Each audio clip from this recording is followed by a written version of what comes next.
Okay, welcome to my shop this evening. I'm planning on doing the last installment on um, the previous episodes on turning a bowl from a log. Um, this is the same bowl that we had in the last episode, except that today we're going to put another uh, coat of sanding sealer on the bowl, and then after sufficient drying time we will put a coat of polyurethane and um, more coats as needed to bring out the luster in the bowl. So this evening we'll be sanding the sanding sealer that we previously put on the bowl down such that it will accept the next layer, and we'll be going from there. Okay,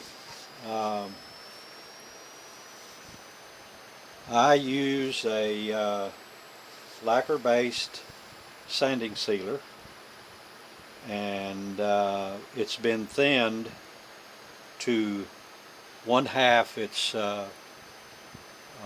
previous viscosity to with lacquer thinner. So let's get started on the sanding sealer. Now, I just use plain shop towels as a method of applying, and you can buy these plastic bottles that are convenient for mixing, for your mixed quantities of sanding sealer, so that you don't put sanding or lacquer thinner in your whole stock. And so the way I like to put sanding sealer on, well, first of all, before I take off and do something wrong here, I need to sand it with 360 grit sandpaper.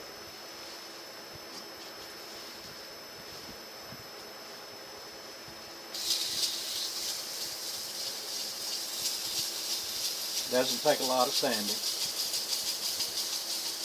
just enough to knock off the little nubbies, or whatever you want to call them, the dust that it collects, the grain that will tend to stand up once that it is wettened. Of course, sanding sealer, lacquer-based sanding sealer doesn't tend to do that as badly as water-based sanding sealers. One of the reasons I like lacquer-based, but also because lacquer-based sanding sealers dry more quickly, and you can get right back to your bowl.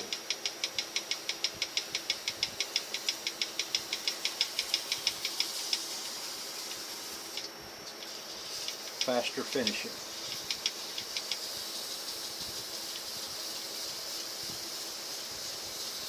Okay, that ought to be good enough.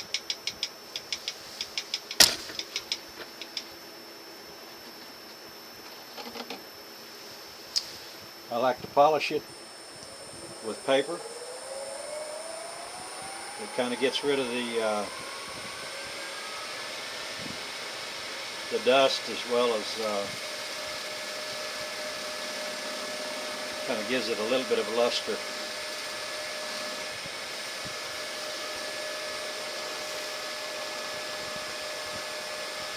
You want to be careful and not use cloth when you do such things as this, because cloth doesn't tear away as quickly as paper. You get your hand tangled up in it.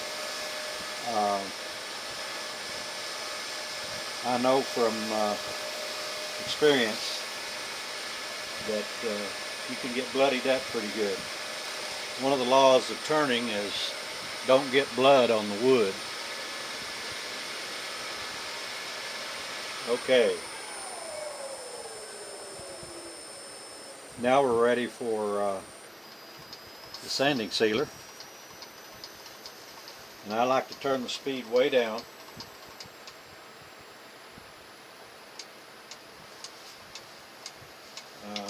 I can tell what's going on better that way. Now just dribble on here, dribble it on at the top, and watch for a good spread on the sanding sealer with my rag at the bottom. Kind of spread it out.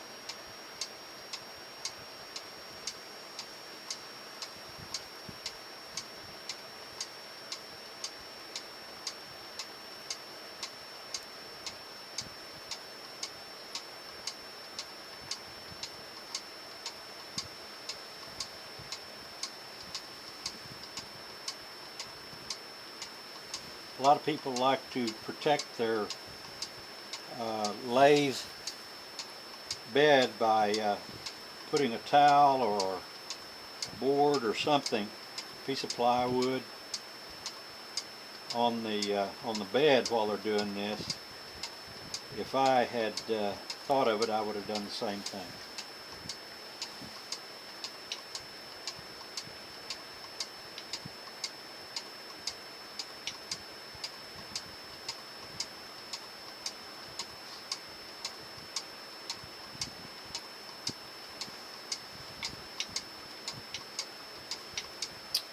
That should be good enough.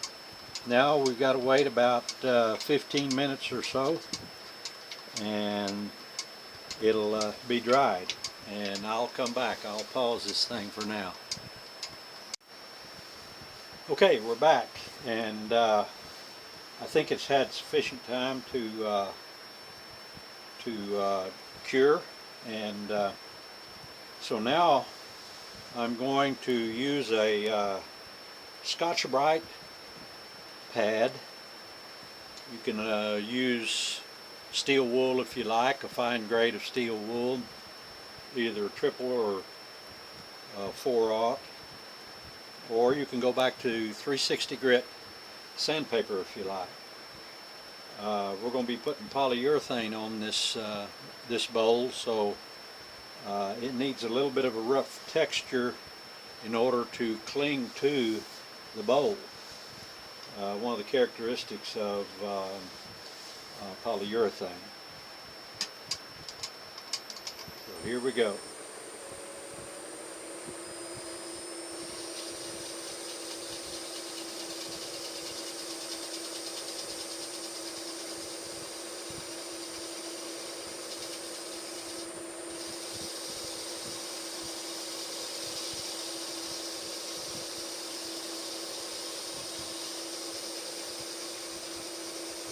One of the problems with using sandpaper is that sandpaper tends to load up with the sanding sealer when you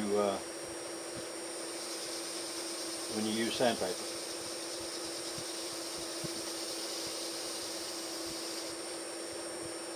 Now that should be good enough. Use compressed air to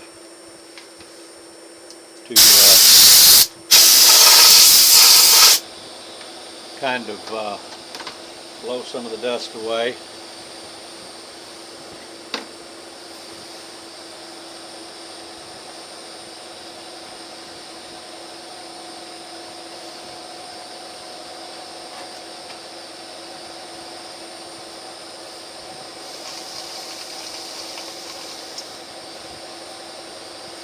You need to wipe it off as well.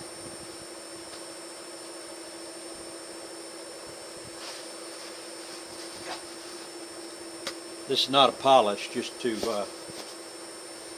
wipe off the dust and so forth from the Scotch-Brite pad. A polish would be turning the speed way up and rubbing hard enough that it heats up the surface. Now I think we're ready. I use a similar technique to when I put on sanding sealer, to also put on polyurethane.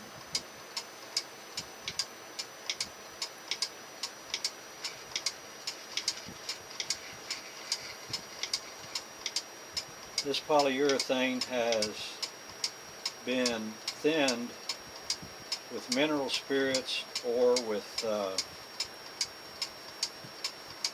paint thinner, same thing.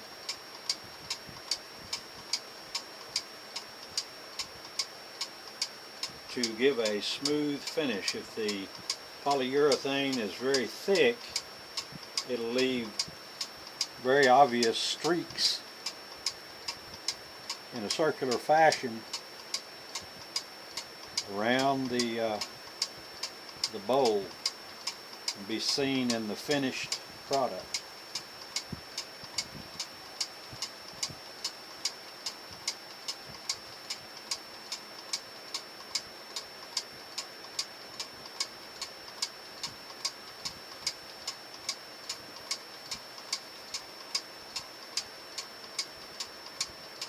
A lot of times, if you haven't thinned the polyurethane, say 1-to-1 with paint thinner, it will get tacky even while you're applying it to the bowl, which is not, won't give you a good finish.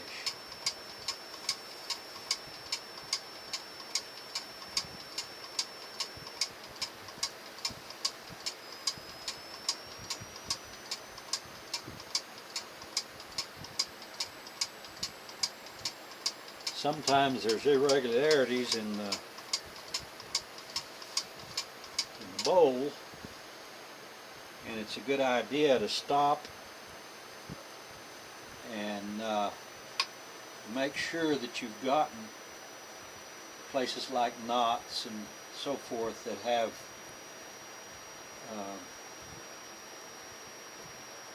little crevices that were unplanned, and but I like to keep it spinning at a slow rate because gravity tends to cause sags or drips or whatever you want to call it, runs, and the rotation at a slow speed will offset the effects of gravity. Not all lathes are able to run this slow. I find this a tremendous advantage when you're applying finish. A lot of people just take it off the lathe and finish it that way. Now, as time goes along, this will get thicker as the mineral spirits evaporate, and you can put a little more on it.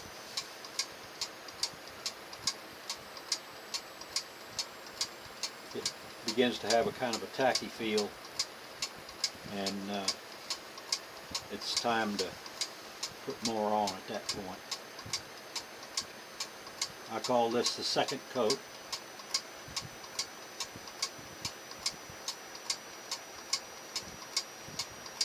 Put enough on to make it good and slick. Not enough to run, but then of course rotation kind of prevents that.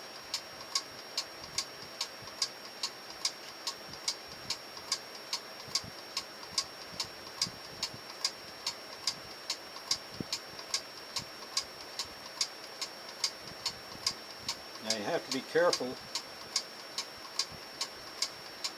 If you do have knots and crevices, like this one has about 3 or 4 wormholes in it, and those wormholes will collect polyurethane and run out. So I keep rubbing over it again and again to kind of prevent that.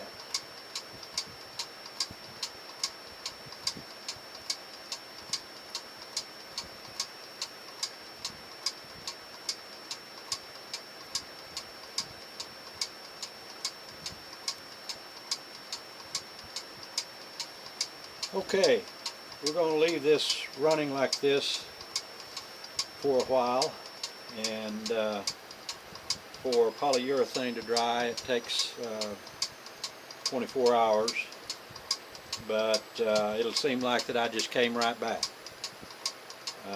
But we're going to let this dry, and then we'll come back and turn off the backside where we mounted it into the chuck and make a foot on it and finish the foot section of the bowl.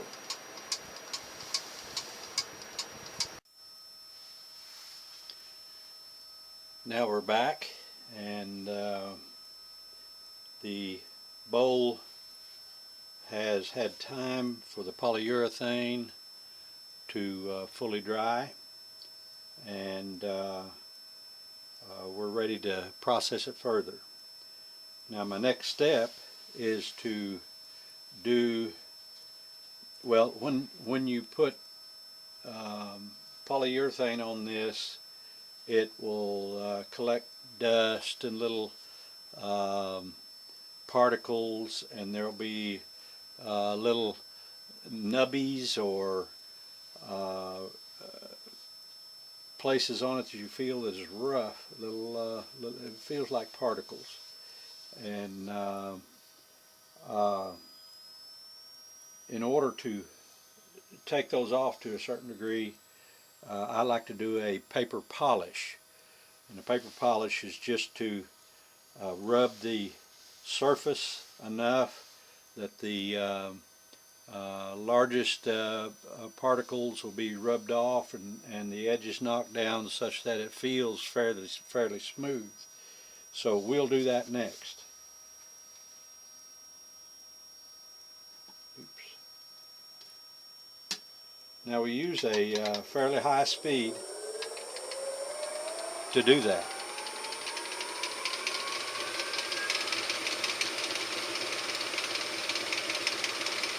Now you don't want to generate too much heat, or you'll melt the polyurethane, and part of your paper will be included into the polyurethane and discolor everything, and it'll be an obvious flaw. So you rub sort of hard, but not real hard, and it's a kind of an experience thing. Develop the experience to know how hard to rub, how hot it should get, and then move on.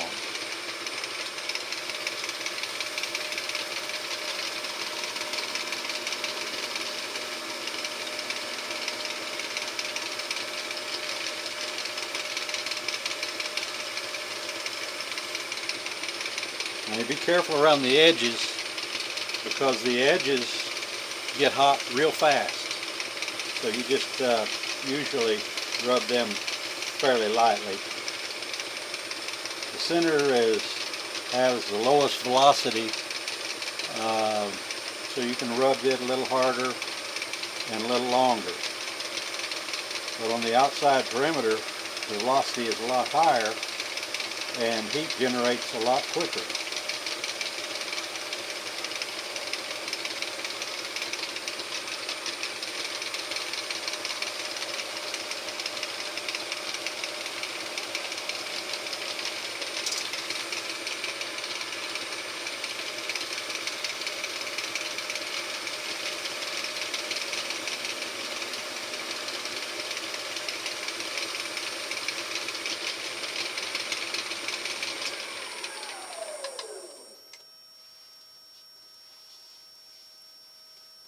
that's pretty smooth.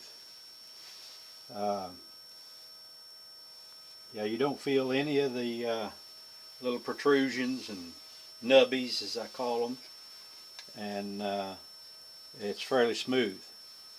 Now, another alternative is to use different kinds of waxes to smooth it out, and it'll smooth it out even further. There will be no tacky feel to it. It'll be just as slick, and it's really pleasant to hold a bowl like that and rub your hand over it. Even better than this. But the trouble with waxes is that they will dull over time, and you'll have to re-wax them and re-polish them. With this, it'll stay shiny until you scar it up. And so I prefer this approach as opposed to the waxing approach. I've tried carnauba wax, which is the hardest wax known to man at this point, and it does the same thing. It'll dull out after a while, and you'll need to repolish it. So we're going with this, and I think we've got enough coats on it. You could make this a deeper polish, and more attractive, smoother surface by more coats of polyurethane and doing sanding and buffing and all of that, and just continue to work up in the number of coats. This one has 2 coats, and it's a pretty good job. Now, if I wanted to sell it for big money, I'd need to go for more coats. All right, the next process is to reverse this bowl around such that we can turn the bottom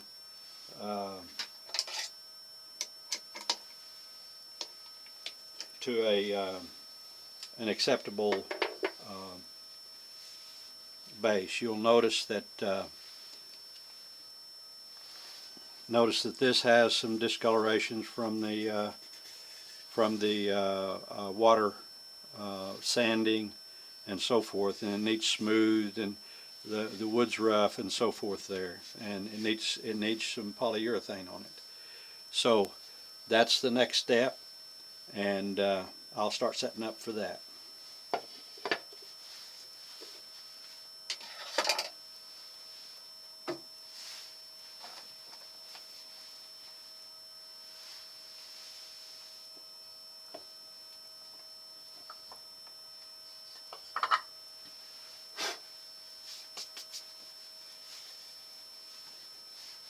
See if this cone works. No, it's too small.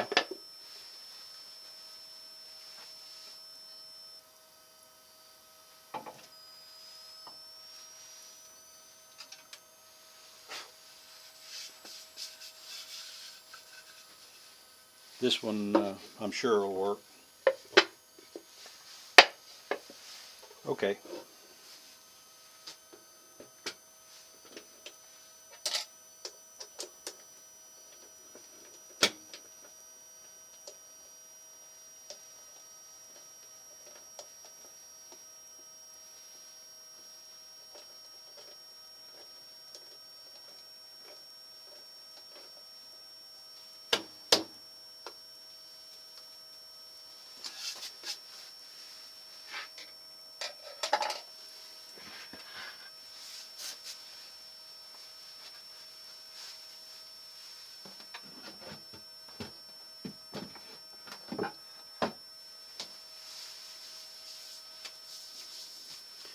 Now to do this, I bring the tailstock up and I put it in the little center that I found earlier, and I press it up against this, but we don't want to do it wood to wood because it'll scar up the lip on this bowl. So I have some shelf liner that I use, rubber shelf liner, and that'll keep it from being scarred up.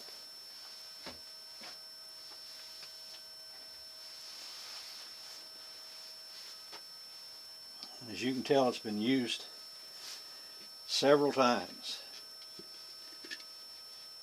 Now that's the way we'll do it. Now I got to get my tailstock set up.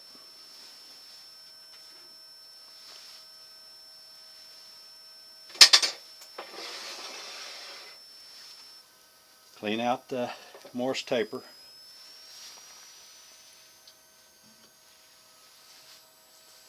And this is something I had to order special. It's a sharp 60-degree tip that allows me to reach in toward the center to clean up the points. On second thought, I don't believe I'll use that. That tends to scar the bottom too deeply. This is another little gizmo that I got, that live center.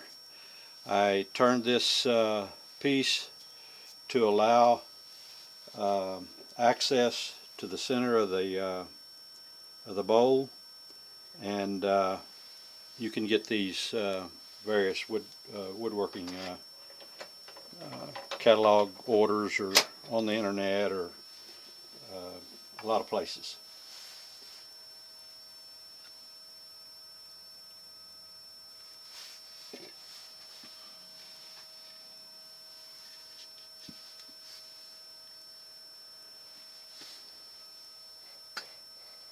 Now, I don't have the advantage of the perfect center, so we have to finagle with this a little bit.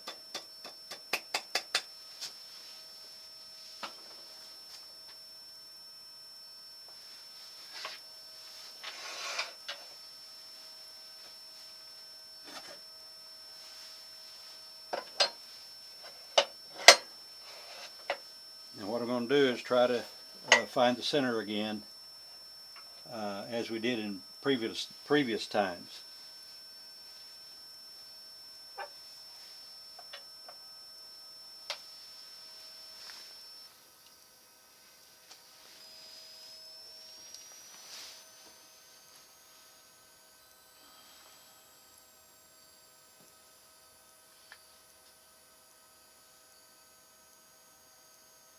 This is kind of a slow process. Be patient with me.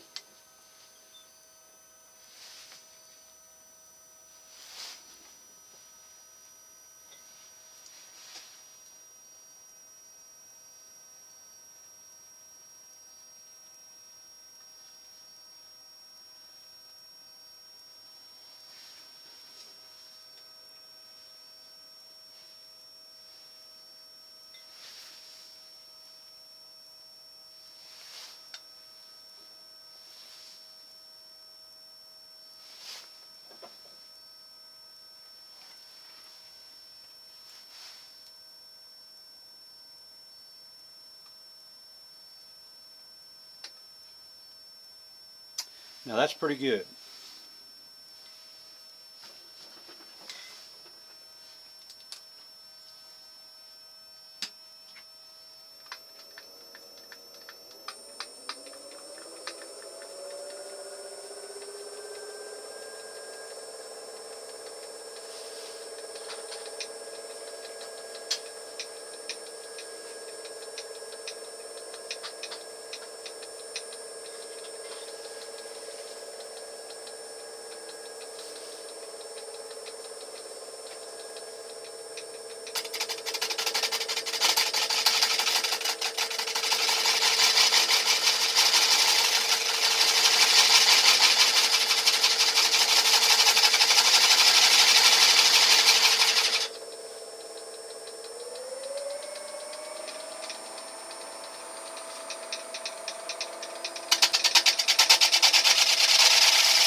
Now I think that's good enough for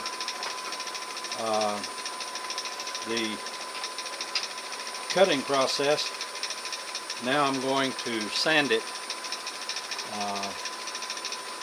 a little bit.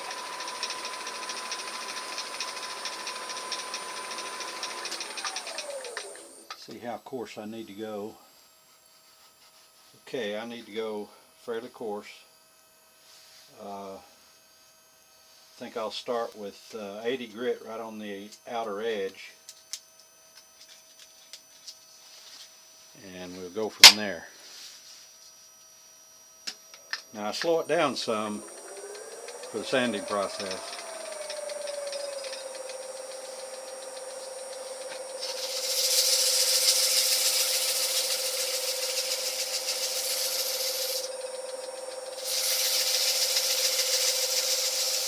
Watching someone sand is not a very exciting thing, but this is a fairly small surface, so we'll just go right on through this.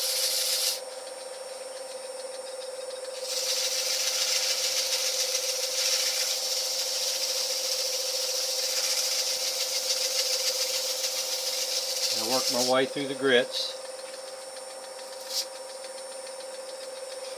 Next is 180 grit.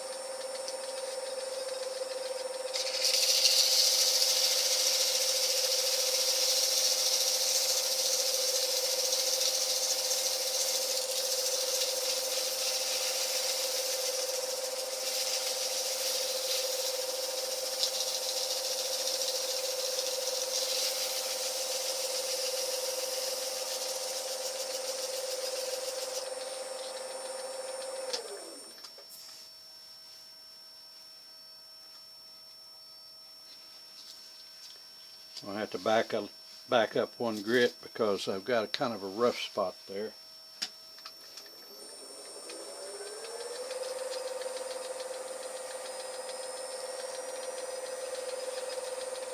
I believe I'm going to get another piece of sandpaper. This will do.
Go back to 180 again.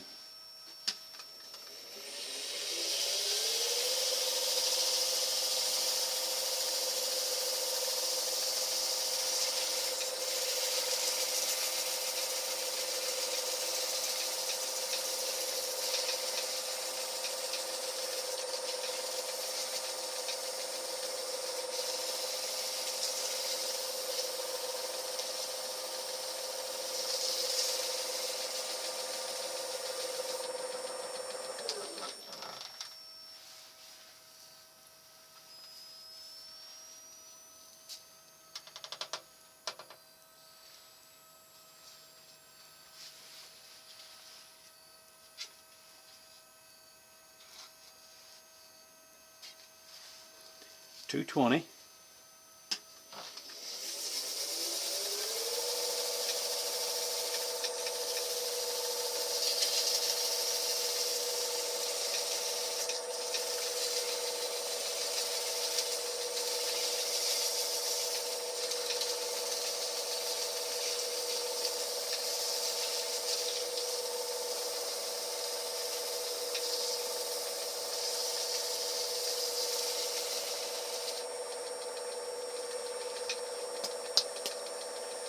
Now I'm going to go backwards, reverse direction on the lathe, which helps to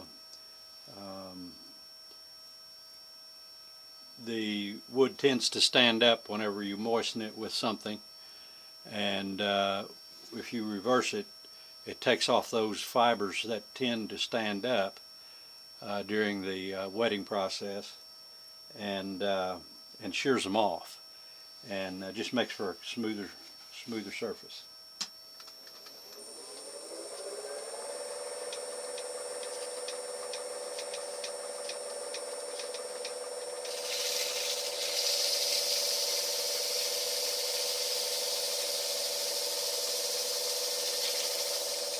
You can really feel the resistance as the fibers stand up and are sheared off.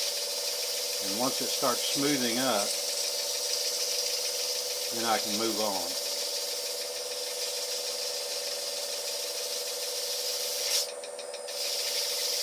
It's something you don't want to do is get out here mess up your polish.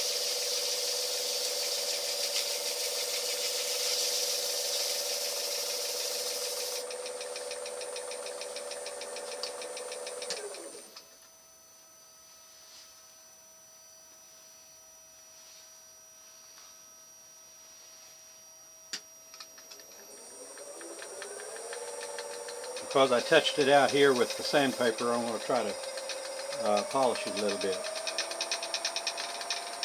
We'll be careful with the speed because we don't have a real positive connection here. We're just using friction to hold it on.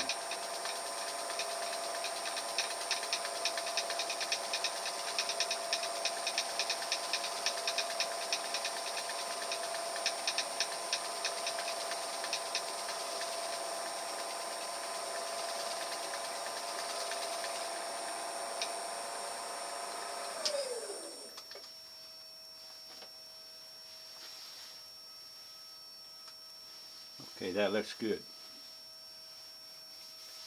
Now, going to 320.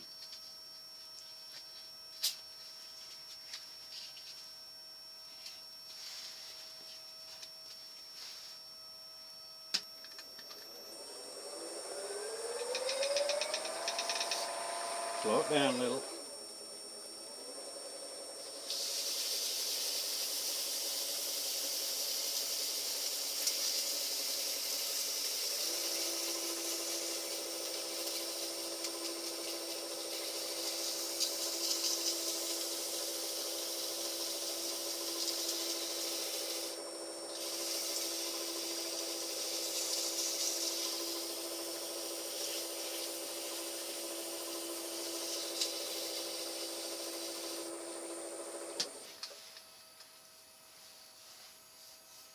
Okay, that's going to be good enough for the bottom. Now, let's go ahead and take this off, and we can see what the next step will be.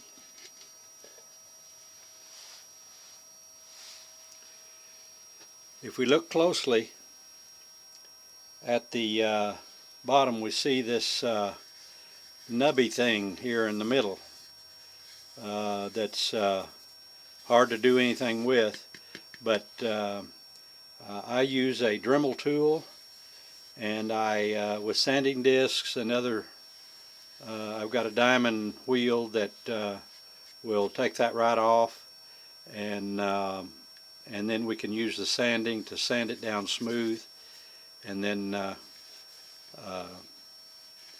we can then label it.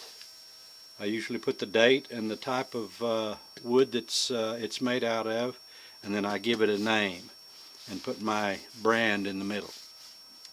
Okay, I'll set that up, and whenever you come back, you'll see how to do that. Okay, here we go. And pardon me if I get this out of the frame, and or I get my hands in the way. This is kind of a touchy process.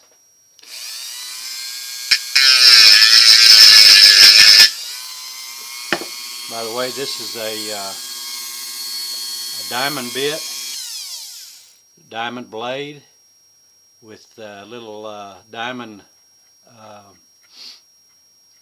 granules on the edges and on the inside, and it does a great job of grinding away something like what we have here.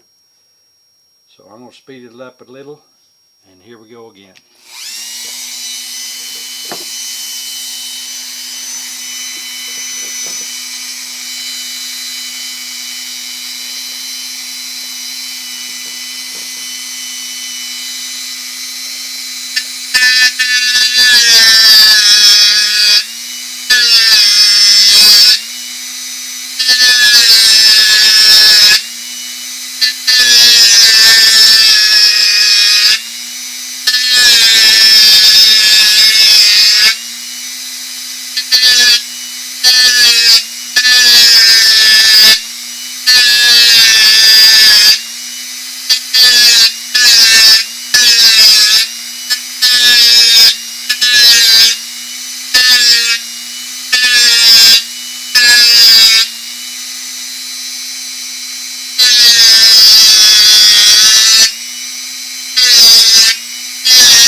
Okay, now we're going to change to sandpaper.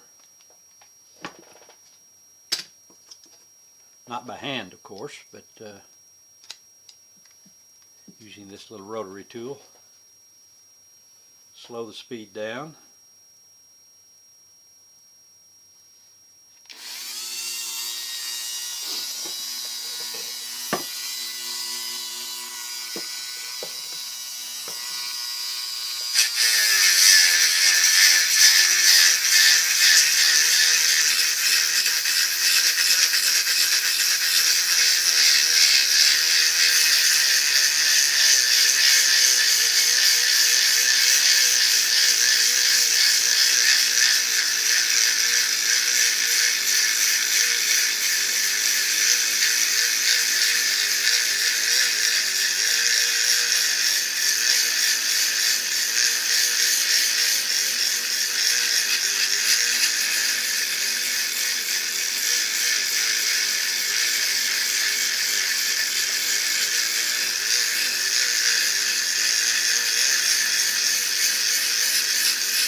I'm hoping that I'm keeping this where you can see it.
Okay, that's pretty good.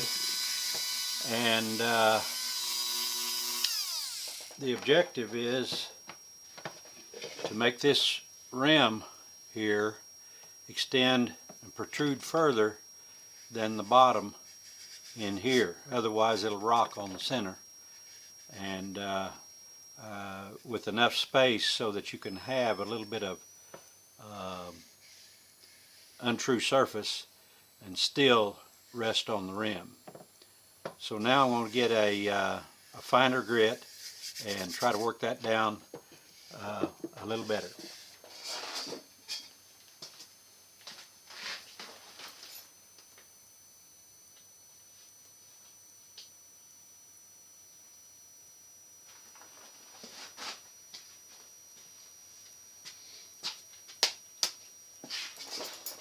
Okay, this is 320. See how this works. Yeah, it looks like that's going to do it for me.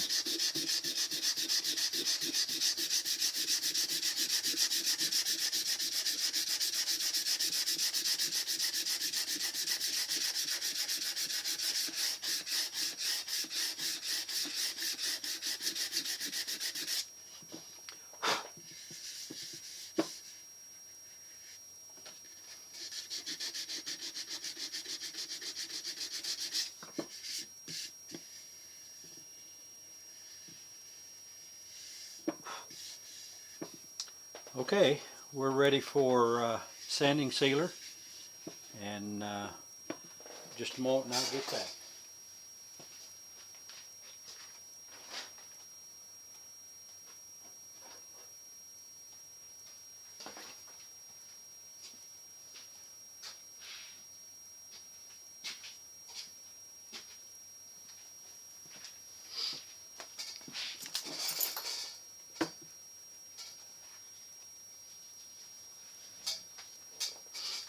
Now this is lacquer-based sanding sealer, cut half and half with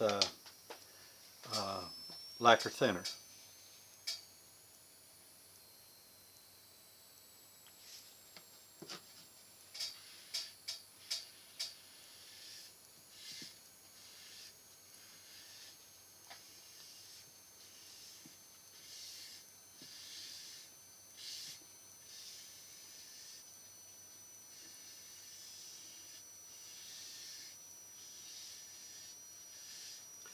Okay, now we'll let that dry.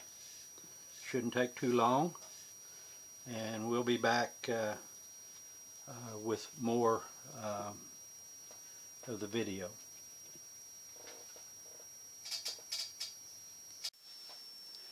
Okay, we're back now, and as you can see, I've labeled the or signed it, or whatever you want to call it, branded it using wood burning. I've named it Little Red because it's a red oak bowl, and I've branded it with my name and then the date and then what kind of wood, and it's red oak. And we're ready to put finish on the bottom, and so what I have that I like to finish with is polyurethane in a well-used bottle, but mixed half and half with paint thinner, and it seems to go on a lot smoother for me. Okay, there's not much to this. Just spread a little bit of it around, and it doesn't take long to dry, but wait 24 hours before you set it on its bottom. Okay, and you can put more than one coat if you like, especially since it's primarily on a level surface and it's sitting level. You can put a pretty heavy coat.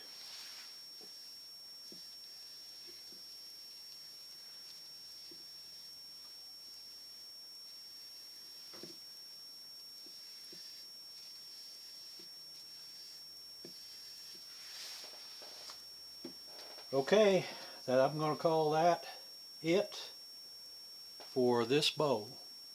So we've gone all the way through in what, 4 sessions making a bowl out of the log. Thanks for watching.